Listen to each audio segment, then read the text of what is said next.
கிறிஸ்து இயேசுவுக்குள் பிரியமானவர்களே, மீண்டும் ஒரு புதிய நாள், மார்ச் மாதம் 7ஆம் தேதி சனிக்கிழமை.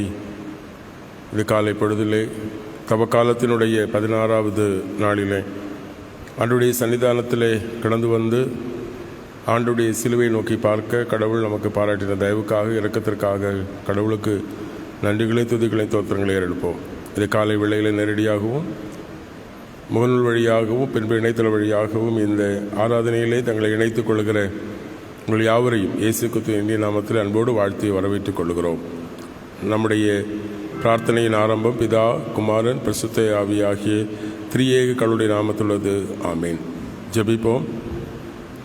இரக்கமுள்ள எங்கள் நல்ல கடவுளை, மகிழ்ச்சியான இந்த அதிகாலை பொழுதிற்காக உமக்கு நன்றி சொல்லுகிறோம். மீண்டும் ஆண்டவர் எங்களுக்கு ஒரு புதிய நாளை தந்தீர்.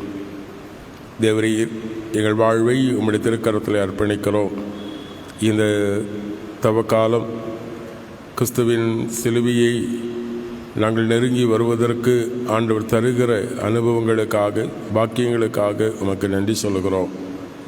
ஆண்டவரே, உம்முடைய திருச்சிலுவையை நோக்கி பார்த்து நாங்கள் எங்கள் பிழைகளை உணர்ந்து உண்மையான மனஸ்தாபத்தோடு உம்மை நெருங்கி வரவும், கிறிஸ்து சிலுவையிலே எங்களுக்கு பெற்று தந்திருக்கிற இரட்சிப்பின் சந்தோஷத்தை, ஆண்டவர் நீர் எங்களுக்கு தருகிற அமைதி, மகிழ்ச்சி நிறைந்த வாழ்வை நாங்கள் ஒவ்வொரு நாளும் எங்கள் வாழ்க்கையிலே மகிழ்ந்து கொண்டாட ஆண்டவர் கிருபை தாரும். இந்த ஆராதனையிலும் இணைந்திருக்கிற அனைவரையும் ஆண்டவர் ஆசீர்வதியும். இந்த ஆராதனை எங்களுக்கு பிரயோஜனமுள்ளதாய் அமைய ஆண்டவர் கிருபை தாரும். அடியை மறைத்து உடைய வல்லமை விளங்கச் செய்யும். இயேசுவின் நாமத்தில் கேட்கிறோம் எங்கள் ஜெபங்கள் நல்ல பிதாவே. ஆமேன். 400வது பாடலை பாடுவோம்.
சங்கீதம் 130 நாம் முறையாக படிப்போம்.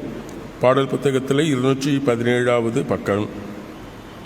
சங்கீதம் 130. கர்த்தாவே, ஆழங்களிலிருந்து உம்மை நோக்கி கூப்பிடுகிறேன்.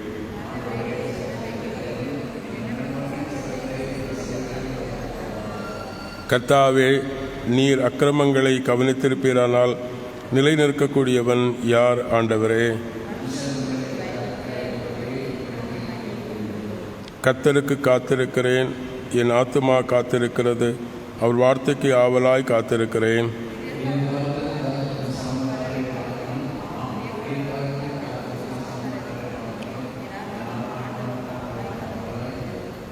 இஸ்ரவேலே, கர்த்தருக்கு ஆவலாய் காத்திரு. கர்த்தரிடத்தில் கிருபை உண்டு, அவரிடத்தில் திரளான மீட்பும் உண்டு. அவரை இஸ்ரவேலே அவன் சகல அக்கிரமங்களிலும் மீட்டு ரட்சிப்பான். பிதாவுக்கு, குமாரனுக்கு, பரிசுத்தாவிக்கு மகிமை உண்டாவதாக, ஆதியிலும் இப்போது எப்போதுமான சதா காலங்களாக இருக்கிறபடியே. ஆமேன்.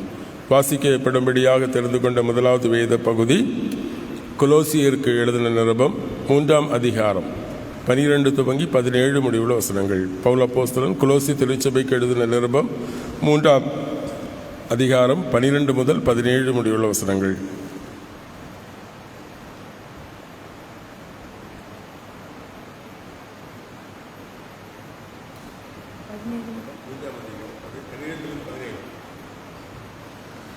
கொலோசேயர் அதிகாரம் 3 வசனங்கள் 12 முதல் 17 முடிய. ஆகையால் நீங்கள் தேவனால் தெரிந்து கொள்ளப்பட்ட பரிசுத்தரும் பிரியருமாய் உருக்கமான இரக்கத்தையும் தயவையும் மனத்தாழ்மையையும் சாந்தத்தையும் நீடிய பொறுமையும் தரித்து கொண்டு ஒருவரையொருவர் தாங்கி ஒருவர் பேரில் ஒருவருக்கு குறைபாடு உண்டானால் கிறிஸ்து உங்களுக்கு மன்னித்தது போல ஒருவருக்கொருவர் மன்னியுங்கள். இவை எல்லாவற்றின் மேலும் பூரண சற்குணத்தின் கட்டாகிய அன்பை தரித்து கொள்ளுங்கள். தேவ சமாதானம் உங்கள் இருதயங்களில் ஆளக்கடவது. இதற்கென்றே நீங்கள் ஒரே சரீரமாக அழைக்கப்பட்டீர்கள். நன்றி அறிதலுள்ளவர்களாயும் இருங்கள். கிறிஸ்துவின் வசனம் உங்களுக்குள்ளே சகல ஞானத்தோடும் பரிபூர்ணமாக வாசமாய் இருப்பதாக. சங்கீதங்களினாலும் கீர்த்தனைகளினாலும் ஞான பாட்டுகளினாலும் ஒருவருக்கொருவர் போதித்து புத்தி சொல்லிக்கொண்டு உங்கள் இருதயத்திலே கர்த்தரை பக்தியுடன் பாடி, வார்த்தையினாலாவது கிரியையினாலாவது நீங்கள் எதை செய்தாலும் அதையெல்லாம் கர்த்தராகிய இயேசுவின் நாமத்தினாலே செய்து அவர் முன்னிலையாக பிதாவாகிய தேவனை ஸ்தோத்திரியுங்கள் என்பதே.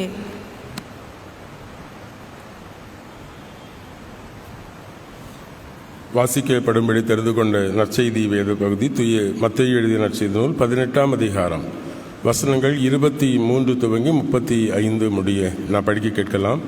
மத்தேயு எழுதிய நற்செய்தி நூல் 18ஆம் அதிகாரம் வசனங்கள் 23 முதல். இது நிமித்தம் பரலோக ராஜ்யம் தன் ஊழியக்காரரிடத்தில் கணக்கு பார்க்க வேண்டும் என்றிருந்த ஒரு ராஜாவுக்கு ஒப்பாகும். அவன் கணக்கு பார்க்க தொடங்கின போது 10,000 தாலந்து கடன்பட்டவன் ஒருவனை அவன் முன் கொண்டு வந்தார்கள். கடனை தீர்க்க அவனுக்கு நிர்வாகம் இல்லாதபடியால் அரசன் அவனையும் அவன் மனைவி மக்களையும் அவனுக்குண்டான யாவற்றையும் விற்று கடனை தீர்க்கும்படி கட்டளையிட்டான். அப்பொழுது அந்த ஊழியக்காரன் பணிந்து வணங்கி, என்மேல் பொறுமையாயிரும், எல்லாவற்றையும் உமக்கு கொடுத்து தீர்ப்பேன் என்றான். அந்த ஊழியக்காரனுடைய எஜமான் மனம் இறங்கி அவனை விடுதலை பண்ணி கடனையும் அவனுக்கு மன்னித்து விட்டான். அப்படி இருக்க அந்த ஊழியக்காரன் வெளியே போய் தன்னிடத்தில் 100 தினாரியும் கடன் பெற்றிருந்த உடன் வேலைக்காரரில் ஒருவனை கண்டு அவனை பிடித்து தொண்டையை நெரித்து, நீ பட்ட கடனை தீர்த்துவிடு என்று சொல்ல, அவன் உடன் வேலைக்காரன் அவன் காலில் விழுந்து, என்மேல் பொறுமையாயிரும், உமக்கு கொடுத்து தீர்ப்பேன் என்று அவனை வேண்டிக் கொண்டான். அவனோ சம்மதியாமல் போய் அவன் பட்ட கடனை கொடுத்து தீர்க்கும் அளவும் அவனை சிறையில் வைத்தான். அவன் உடன் வேலைக்காரர் நடந்ததைக் கண்டு மிகவும் துக்கப்பட்டு தங்கள் எஜமானிடம் வந்து நடந்ததையெல்லாம் அறிவித்தார்கள். அப்பொழுது அவனுடைய எஜமானன் அவனை தன்னிடம் அழைத்து, பொல்லாத ஊழியக்காரனே, நீ என்ன வேண்டிக் கொண்டபடியினால் அந்த கடன் முழுவதையும் உனக்கு மன்னித்து விட்டேன். நான் உனக்கு இறங்கினது போல நீயும் உன் உடன் வேலைக்காரனுக்கு இறங்க வேண்டாமோ என்று சொல்லி கோபமடைந்து அவன் பட்ட கடன்களையெல்லாம் தனக்கு கொடுத்து தீர்க்குமளவும் பாதிக்கிறவர்களிடத்தில் அவனை ஒப்பு கொடுத்தான். உங்களில் ஒவ்வொருவனும் தன் தன் சகோதரனுக்கு மனப்பூர்வமாய் மன்னியாமல் போனால் என் பரமபிதாவும் உங்களுக்கு இப்படியே செய்வார் என்றார் என்பதை. திருமறை பகுதிகளை படிக்கிட நாம் நம்முடைய விசுவாசத்தை அப்போஸ்தல விசுவாச அறிக்கை முறைமையின்படி அறிக்கை செய்வோம். பரலோகத்தையும் பூலோகத்தையும் படைத்த சர்வவல்ல பிதாவாகி கடவுளை விசுவாசிக்கிறேன். அவருடைய ஒரே குமாரனும் நம்முடைய ஆண்டவருமாகிய இயேசு கிறிஸ்துவை விசுவாசிக்கிறேன். இவர் பரிசுத்த ஆவியினால் கற்பத்தில் உற்பவித்து கன்னிமரியிடத்தில் பிறந்து பொந்தி பிலாத்தின் கீழ் பாடுபட்டு சிலுவையில் அறையுண்டு மரித்து அடக்கம் பண்ணப்பட்டார். பாதாளத்தில் இறங்கி 3ஆம் நாள் மரித்தோர்ந்து உயிர்த்தெழுந்தார். பரத்துக்கேறி சர்வவல்ல பிதாவாகி கடவுளுடைய வலது வசத்து விட்டிருக்கிறார். அவ்விடத்திலிருந்து உயிரிழோரையும் மருத்துவரையும் நியாயந்திருக்க வருவார். பரிசுத்த ஆவியான விசுவாசிக்கிறேன். பொதுவான பரிசுத்த கிறிஸ்தவ சபையும் பரிசுத்தாண்டுடைய ஐக்கியமும் பாவ மன்னிப்பும் சரீர வீழ்த்துதலும் நித்திய ஜீவனுடன் விசுவாசிக்கிறேன். ஆமேன். பிதாவாகிய கடவுளிடமிருந்தும் குமாரனாகிய கிறிஸ்து இயேசுவிடமிருந்தும் உங்கள் அனைவருக்கும் கிருபையும் சமாதானமும் உண்டாவதாக. ஆமேன். இந்த காலை வேளையிலும் சிந்தனைக்காக தெரிந்து கொண்ட வேத பகுதி நான் வாசிக்கிட்ட நற்செய்தி வேத பகுதி தூய மத்தேயு எழுதிய நற்செய்தி நூல் 18ஆம் அதிகாரம் 33வது வசனம் இப்படியாக வாசிக்கலாம். நான் உனக்கு இறங்கினது போல நீயும் உன் உடன் வேலைக்காரனுக்கு இறங்க வேண்டாமோ என்று சொன்னார் என்பதை. தலைவணங்கி கர்த்தரை நோக்கி ஜெபிப்போம். எங்களை நேசிக்கிற எங்கள் நல்ல கடவுளை, இந்த காலை பொழுதிலும் உம்முடைய சன்னிதானத்தில் கடந்து வந்து உம்முடைய திருமுகத்தை நோக்கி பார்க்கிறோம். இது தவ காலம் எங்களுடைய வாழ்க்கையில் அர்த்தமுள்ளதாக அமைய ஆண்டவரே, நீர் எங்களை மன்னித்திருக்கிறீர் என்கிற சத்தியத்தை உள்வாங்கி நாங்களும் எங்கள் சகோதரர்களை ஒருவருக்கொருவர் மன்னித்து உண்மையான இறை அன்பை வெளிப்படுத்த கிருபை தாரும். கிறிஸ்து வழியாக மன்றாடுகிறோம் எங்கள் ஜெபங்கள் நல்ல பிதாவே. ஆமேன். கிறிஸ்து இயேசுவுக்குள் பிரியமானவர்களே, மன்னிப்பை குறித்து ஆண்டவர் இயேசு கிறிஸ்து போதித்த உவமை இது. மத்தேயு நற்செய்தி நூலிலும் லூக்கா எழுதிய நற்செய்தி நூலிலும் இந்த உவமை விவரிக்கப்பட்டிருக்கிறதை நாம் காண முடிகிறது. எத்தனை தடவை மன்னிக்க வேண்டும் என்கிற கேள்விக்கு 7 தடவை மட்டும் மன்னித்தால் போதுமா என்கிற விடைக்கு ஆண்டவர் கொடுக்கிற பதில் இது. அருமையானவர்களே, இன்றைக்கி கடவுள் இது தவ காலத்தில் நம் ஒவ்வொருடைய வாழ்க்கையும் முன்னிறுத்தி கடவுள் நமக்கு எவ்வளவு அதிகமாக மன்னித்திருக்கிறார் என்பதை உணர்ந்து கொள்ள நாம் அழைக்கப்படுகிறோம். ஆண்டவர் இயேசு கிறிஸ்து சொல்கிற உவமையினுடைய கான்டெக்ஸ்ட் பொருள், ராஜா ஒருவன் தன்னிடத்திலே கடன்பட்டவர்களுடைய கடன்களை கணக்கு பார்க்கிறார்.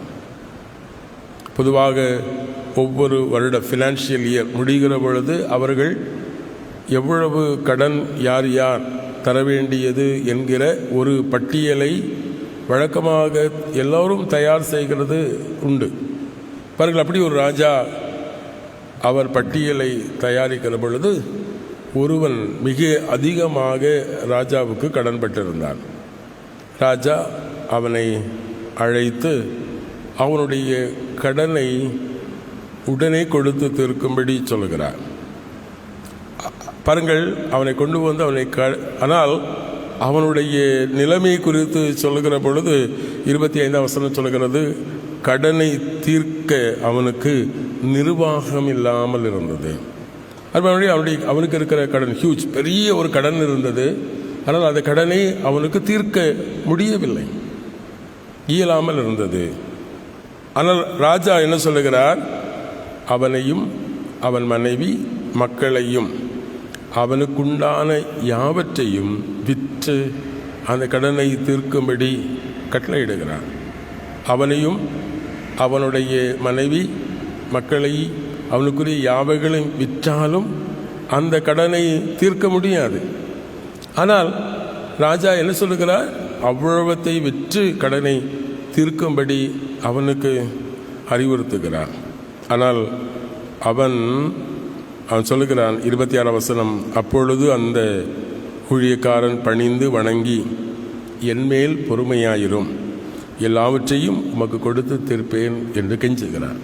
என்மேல் பொறுமையாகிரும். நிர்வாகம் இல்லாதது உண்மைதான். என்னுடைய மனைவி என்னுடைய பிள்ளைகளை விற்று கடன் கொடுத்தால், என்னுடைய குடும்பம் என்னுடைய வாழ்வு எல்லாம் இழந்தால் என்னுடைய வாழ்க்கை அர்த்தமில்லை. ஆகவே பொறுமையாகிறோம். நான் உண்மையாக நான் பட்ட கடன்களை எல்லாம் நான் திரும்ப செலுத்துவேன் என்று யதார்த்தமாக தன்னுடைய நிலைமையை ராஜாவின் இடத்துல சொன்ன பொழுது வசனம் 27 சொல்லுகிறது, அந்த ராஜா ஊழியக்காரனுடைய இது நிலைமை கண்டு மனம் இறங்கினார் என்று சொல்லுகிறார். பாருங்கள், 3 காரியங்களை ராஜா செய்கிறார். முதலாவது, அவனை கண்டு, அவனுடைய நிலைமை கண்டு, அவனுடைய விண்ணப்பத்தை கேட்டு ராஜா அவனுக்கு மனம் இறங்கினார்.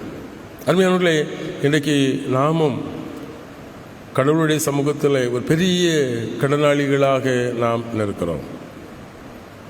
நம்முடைய கடன்கள், கடன் பாரங்கள், பாவக்கடன்கள், கடவுளுக்கு விரோதமாக நாம் செய்கிற தீமைகள் நம்மை அழுத்துகிறது. கடவுளிடத்தில் நாம் அந்த கடனை நிவர்த்தி செய்ய நிர்வாகம் இல்லாமல் கடவுளிடத்தில் அடைக்கிளம்புகிற பொழுது கடவுள் நம்முடைய எல்லா கடன்களை தீர்ப்பதற்கு அவர் மனம் இறங்குகிறவராக இருக்கிறார். முதலாவது வசனம் சொல்கிறது, ராஜா அவனுக்கு மனம் இறங்கினார். இரண்டாவது சொல்கிறார், ராஜா அவனை விடுதலை பண்ணினார். சிறை அடைத்த அந்த சிறையிலிருந்து விடுதலை பண்ணுகிறார். மூன்றாவது, ராஜா அவன் பட்ட கடன் அனைத்தையும் மன்னித்து விடுகிறார். இனி நீ போ, சுதந்திரமாய் போ, இனி நீ கடன் கொடுக்க வேண்டாம். அருமையானவர்களே, நம்முடைய வாழ்க்கையிலும் அப்படித்தான். கடவுள் கிறிஸ்துவின் சிலுவை பாடு மரணத்தின் வழியாக நாம் பட்ட கடன்களிலிருந்து நமக்கு விடுதலை தருகிறார். பட்ட கடன்களிலிருந்து நமக்கு மன்னிப்பை தருகிறார். நமக்கு கடவுள் ஒரு புது வாழ்க்கை தருகிறார். அப்படிப்பட்ட புது வாழ்க்கையை பெற்றுக்கொண்டிருக்கிற நாம் எப்படி வாழ வேண்டும்? கடவுள் உனக்கு மனம் இறங்குறது போல நீயும் மனம் இறங்க வேண்டாமா? இது தவக்காலம் நமக்கு முன்பாக வைக்கிற பெரிய சவால் அதுதான். நாம் மனம் இறங்க மனம் உடையவர்களாக இருக்கிறோமா? பிறரை மன்னிப்பதற்கு, நம்முடைய அன்பை வெளிப்படுத்துவதற்கு நாம் தயாராக இருக்கிறோமா? பாருங்கள், நடந்தது, சம்பவித்தது என்ன? அவன் வெளியே வருகிற பொழுது கொஞ்சம் கடன் பட்டவன். பாருங்கள், அதிக கடன்களை கடவுள் ராஜா அவனுக்கு மன்னித்திருக்கிறார். ஆனால் அவனோடு உடன் வேலை செய்கிற வேறொரு மனிதனை அவன் கொஞ்சம் கடன் பட்டவன். அவனிடத்தில் கடனை கேட்கிற பொழுது அவன் சொல்லுகிறான், நான் பொறுமையாயிரும், நான் நிச்சயமாய். இந்த மனுஷனுடைய அதே நிலைமை தான். இவனுக்கு அதிக கடன், அது செலுத்த நிர்வாகம் இல்லை. ஆனால் இந்த சகோதரன் அவன் கொஞ்சம் கடன் தான், அவனால் கொடுக்க முடியும். அவன் சொல்லுகிறான், பொறுமையாயிருங்கள், நான் தருகிறேன் என்று சொன்ன பொழுது அதை அவன் ஏற்றுக்கொள்ள மனமில்லாமல் என்ன செய்கிறான்? அந்த கடனை கொடுத்து தீர்க்க வேண்டும் என்று சொல்லி அவனை சிறையிலே அடைக்கிறான். அவனுடைய குடும்பத்தை, அவனுடைய வாழ்வை சீரழிக்கிற சூழலை பார்க்கிறோம். அப்பொழுதுதான் இந்த செய்தி ராஜாவுக்கு கேள்விப்படுகிறார். அப்போதான் ராஜா சொல்லுகிறார் 32 வசனத்தில், அது எஜமான் அவனை அழைத்து, பொல்லாதக்காரனை, நீ என்னை வேண்டிக் கொண்டபடியினாலே அந்த கடன் முழுவதையும் உனக்கு மன்னித்து விட்டேன். நீ என்கிட்ட கேட்ட பொழுது, நீ என்னிடத்தில் கெஞ்சின போது, நீ என்னிடத்தில் வந்த பொழுது, உன்னுடைய நிலைமையை கண்டு நான் உனக்கு மனம் இறங்கி உனக்கு விடுதலை செய்து எல்லா கடன்களையும் நான் உனக்கு மன்னித்தேன். நீ ஏன் மன்னிக்க மனம் அற்றவனாக இருக்கிறாய்? நீ ஏன் மன்னிக்க மனம் அற்றவனாக இருக்கிறாய்? பாருங்கள், கிறிஸ்துவுக்குள் பிரியமானவர்களே, வேதம் சொல்லுகிறது, அது உவமையில் ஆண்டவர் இயேசு கிறிஸ்து சொல்லுகிறார், ராஜா கோபம் அடைந்து 34 வசனத்தில் கோபம் அடைந்து அவன் பட்ட கடனை எல்லாம் தனக்கு கொடுத்து தீர்க்கும் அளவும் அவனை பாதிக்கிறவர்களிடத்தில் ஒப்பு கொடுத்தார் என்று சொல்லுகிறார்.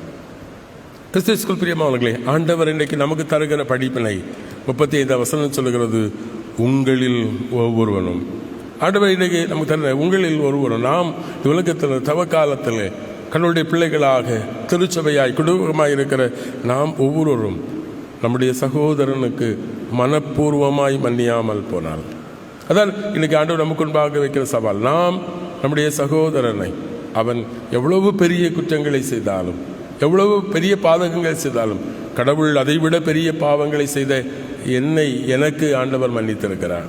அப்படி என்று சொன்னால் நான் என் சகோதரனை மன்னிக்க நாம் அழைக்க சொல்ல, நீங்கள் மன்னியாமல் போனால், நீங்கள் மனப்பூர்வமாய் மன்னியாமல் போனால், அது சொல்ல மனப்பூர்வமாய் உளமார்ந்து உண்மையான அன்போடு தன்னுடைய சகோதரனை நேசிக்க தவறினால் பரமபிதாவும் உங்களுக்கு அப்படியே செய்வார் என்று சொல்லுகிறார். கிறிஸ்துவுக்குள் பிரியமானவர்களை, பவுல் அப்போஸ்தலன் கொலோசி திருச்சபைக்கு சொல்லுகிற பொழுதும் அதான் சொல்லுகிறார். ஆகையால் கடவுளால் தெரிந்து கொள்ளப்பட்டவரும் பரிசுத்தரும் பிரியுமாயிருக்கிற நீங்கள். அழகாக பவுல் சொல்லுகிறார், நாம் ஒவ்வொருவரும் கடவுளுடைய பிள்ளைகள். அப்படி ஆலயத்தில் கடவுளால் தெரிந்து கொள்ளப்பட்ட, மீட்கப்பட்டு கடவுளால் சம்பாதிக்கப்பட்டிருக்கிற நாம் எப்படிப்பட்டவர்களாக இருக்க வேண்டும் சொல்கிறார். நீங்கள் உருக்கமான இரக்கத்தையும் தயாளத்தையும் தாழ்மையையும் சாந்தத்தையும் நீடிய பொறுமையும் தரித்து கொண்டு ஒருவரை ஒருவர் தாங்கி பாருங்கள், ஒருவரை ஒருவர் தாங்கி ஒருவர் மேல் ஒருவருக்கு குறை உண்டானால் ஒருவருக்கு ஒருவர் மன்னியுங்கள். ஆண்டவர் உங்களுக்கு மன்னித்தது போல நீங்களும் மன்னியுங்கள். கிறிஸ்துவுக்குள் பிரியமான ஆண்டவர் எவ்வளவு பாவங்களை சிலுவையில் இருந்து கொண்டு, பிதாவே இவர்கள் செய்கிறது என்னதென்று அறியாதிருக்க, ஆகவே பிதாவே இவர்களுக்கு மன்னியும் என்று சொல்லி கெஞ்சுகிற ஆண்டவன் ஒவ்வொரு நாளும் நம்முடைய பாவங்களை உணர்ந்து தேவ சமூகத்தில் அறிக்கை எடுக்கிற பொழுது நமக்கு மன்னித்து இரக்கம் காட்டுகிற கடவுள் நம்மிடத்தில் எதிர்பார்க்கிறதும் அதுதான். ஆண்டவர் உங்களுக்கு மன்னித்தது போல நீங்களும் மனப்பூர்வமாய் உங்களுடைய சகோதரன் அயலான் அவன் குற்றம் செய்தால் அவனையும் மன்னிக்க நாம் அழைக்கப்படுகிறோம். 14 வசனம் சொல்கிறது, இவை எல்லாவற்றின் மேலும் பூர்ண சற்குணத்தின் கட்டாகிய அன்பை தரித்து கொள்ளுங்கள், அப்பொழுது கிறிஸ்துவின் சமாதானம் உங்கள் இருதயங்களில் ஆழக்கடவது. இதற்கென்றே நீங்கள் ஒரே சரீரமாய் அழைக்கப்பட்டிருக்கிறீர்கள். நாம் எல்லோரும் கடவுளுடைய பிள்ளைகள் என்கிற உயர்ந்த சிந்தனையோடு எண்ணத்தோடு நாம் ஒருவரை ஒருவர் மன்னித்து வாழ நாம் அழைக்கப்படுகிறோம். பவுல் அப்போஸ்தலன் எபேசியர்கள் நிருபத்திலே 4ஆம் அதிகாரம் 32ஆம் வசனத்திலே சொல்லுகிற பொழுதும் ஒருவருக்கு ஒருவர் தயாளவும் மன உருக்கமாயிருங்கள், கிறிஸ்துவுக்குள் கடவுள் உங்களுக்கு மன்னித்தது போல நீங்களும் ஒருவருக்கு ஒருவர் மன்னியுங்கள் என்று சொல்கிறார். ஆகவே இந்த தவக்காலம் நம்முடைய வாழ்க்கையிலே வெறுப்பு, பகை, போட்டி, பொறாமைகள் இவைகளையெல்லாம் களைந்து விட்டு உளமாற கடவுள் என்னை மன்னித்திருக்கிறார். அந்த சிந்தனையோடு நான் என் கடவுளை நேசிக்கிறேன், என்னுடைய சகோதரனையும் நான் நேசிக்கிறேன், அவனையும் நான் மன்னிக்க எனக்கு மனம் தாரும் ஆண்டவரே, என்னை மனப்பூர்வமாக என் சகோதரனை மன்னிப்பதற்குரிய உள்ளத்தை எனக்கு தாரும் என்று சொல்லி ஆண்டவரிடத்தில் கெஞ்சி கேட்கிற பொழுதும் கடவுள் அந்த உள்ளத்தை நமக்கு தருகிறார். நாம் மன்னிக்கிற பொழுது கடவுளாகிறோம். அருமையானவர்களே, மன்னிப்பு என்பது கடவுளுடைய குணம். கடவுளைப் போல கிறிஸ்துவின் பிரதிநிதிகளாக நாம் பூர்ணமான அன்பை பொறுமையோடு தயாளத்தோடு சிறிய நற்குணத்தோடு பவுல் அப்போஸ்தலர் அது அதிகாரத்தை முடிக்கிற பொழுது சொல்லுகிற 17ஆம் வசனத்திலே எல்லாவற்றையும் கடவுளுடைய நாமத்தின் மகிமைக்காக எல்லாவற்றையும் கடவுளுக்காக நாம் செய்ய, விட்டு கொடுக்க, நாம் மன்னிக்க, நாம் நம்மை அர்ப்பணிக்க, தாழ்த்த கடவுள் நம்மை எதிர்பார்க்கிறார். அப்படிப்பட்ட ஒரு அர்த்தமுள்ள வாழ்க்கை இந்த தவக்காலத்திலும் கடவுள் நமக்கு தந்து நம்மை சிலுவையின் அருகிலே அழைத்து சேர்ப்பாராக. ஆமீன். எல்லாபத்துக்கும் மேலான தெய்வீக சமாதானம் நம் நினைவுகளையும் சிந்தனைகளையும் கிறிஸ்து இயேசுவுக்குள் காத்து வழிநடத்தி காப்பாராக. ஆமீன். மீண்டும் நாம் 580வது பாடலை பாடுவோம்.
ஜெபிப்போம்.